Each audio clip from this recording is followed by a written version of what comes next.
ఓం సదాశివసమారంభాం వ్యాసశంకరమధ్యమాం అస్మదాచార్యపర్యంతాం వందే గురుపరంపరాం. జ్యోతిష్ శాస్త్రాన్ని భావితరాల వారికి ప్రసాదించిన ఋషుల యొక్క పాదపద్మాలకి నమస్కారం చేసుకుంటూ, అలాగే నాకు ఈ జ్యోతిష విద్యను నేర్పిన గురువర్యులు జ్యోతిష బ్రహ్మ కీర్తిశేషులు శ్రీ ఈరంకి సూర్యనారాయణమూర్తి గారు, సూర్య శ్రీ దైవజ్ఞ గారి యొక్క పాదపద్మాలకి నమస్కారం చేసుకుంటూ, ఓం శ్రీ మహాగణాధిపతి నమః, శ్రీ గురుభ్యో నమః, హరి ఓం. వీక్షకులందరికీ నమస్కారం. సింహరాశి వారికి పంచగ్రహ కూటమి వ్యతిరేకమైనటువంటి ఫలితాలని ఇస్తూ ఉన్నది. కారణం ఏమిటి అంటే, ఈ రాశి వారికి ఈ పంచగ్రహ కూటమి అష్టమ స్థానమందు ఏర్పడుతూ ఉన్నది. రవి, రాహు, శుక్ర, బుధ, చంద్రగ్రహాలు ఎప్పుడైతే అష్టమ స్థానంలో కూడి ఉన్నాయో, ఆ గ్రహ సంపత్తి వల్ల అది అష్టమ స్థానం గోచారంలో కొంత ఇబ్బంది పెట్టేటువంటి స్థానం కాబట్టి ఈ వారంలో చాలా జాగ్రత్తగా వ్యవహరించాలి. అయితే ఈ వారంలో ప్రధానంగా అనుకూలించేటువంటి ఏకైక గ్రహం గురుగ్రహమే.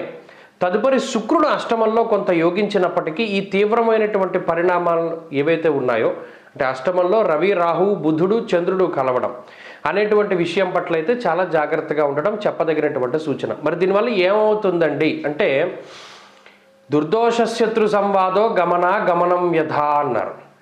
అనవసరమైనటువంటి ప్రయాణాలు అధికంగా చేస్తూ ఉండడం.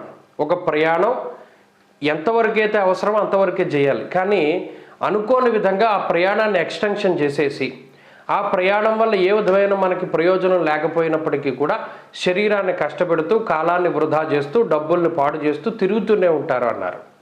అలాగే కోపం చాలా విపరీతంగా ఉండడం, ఎప్పుడో ఇబ్బంది పెట్టినటువంటి అనారోగ్య సమస్యలు మరలా తిరిగి పునరావృతమయ్యేటువంటి సంఘటనలు, మరలా తిరిగి ఏదైనా ఒక హాస్పిటల్కి వెళ్ళి దాన్ని చెకప్ చేయించుకునేటువంటి పరిస్థితులు, ఇవన్నీ కూడా ఈ రాశి వారికి ఉత్పన్నం అవ్వడానికి అవకాశం ఉంటుంది. అష్టమంలో ఉండేటువంటి రాహు, రవి యొక్క కలయిక, వాటితో ఎప్పుడైతే బుధచంద్రులు కూడా కలుస్తారో, ఏదైతే తప్పో అదే విషయాన్ని నిజం అనుకుని ఒప్పు అనుకుని వాదిస్తూ ఉంటారు. దీనివల్ల 10 మందిలో చులకనవుతూ ఉంటారు. పెద్దలు ఎంత వారించినా, తెలుసున్న వాళ్ళు ఎంత చెప్పినా మీ పంధా మీదే, మీ వాదన మీదే అన్నట్టుగా గనక మీరు ఈ వారంలో కొనసాగితే మీ మాటకు ఉండేటువంటి విలువ పోతుంది. కాబట్టి మాట్లాడేటప్పుడు చాలా జాగ్రత్తగా మాట్లాడాలి.